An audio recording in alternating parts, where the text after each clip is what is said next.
day in my life as tourism student na plantita dito sa probinsya.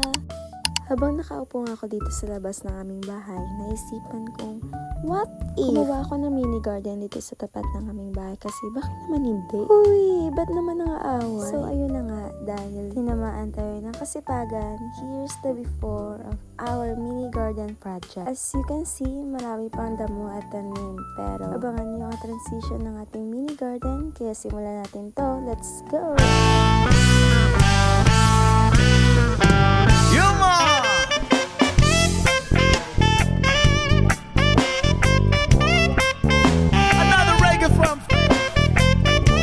Boys in the house, yo.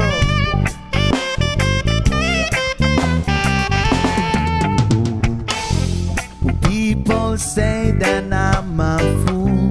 Well, I don't know. At least I found out what it takes to be strong. And I was dreaming all day long, drifting clouds. With eyes wide open, I would choose not to see. Yeah, no, I don't wanna see you anymore. Don't wanna be the one to play your game. Not even if you smile your sweetest smile. Not even if you beg me, darling, please. Say good morning to the world. I hope you like it. Take good care of all the things that we have. I've been looking far away for too long now. Seems like everything must come to an end. Yo, yo. No, I don't wanna see you anymore. Don't wanna be the one to play your game. Not even if you smile the sweetest smile. Not even if you beg me, darling, please.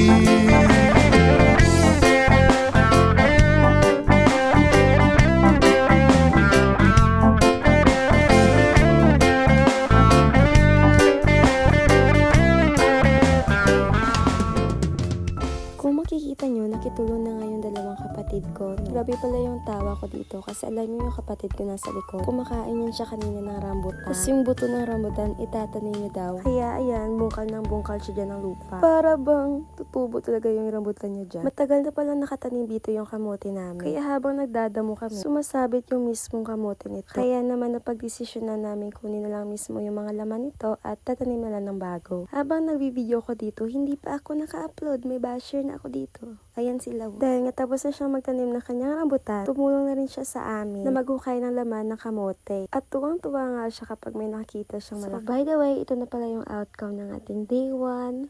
Ayun. So, balik tayo. Ito na pala yung outcome ng ating day 1. Kahit pa paano, meron naman siyang progress. So, paano ba yan? Ito lang muna yung day 1 update natin sa ating mini garden project. Sana samahan niyo pa rin ako sa ating day 2 mini garden update. So, yun lang muna everyone. I hope you like my video and thank you for watching.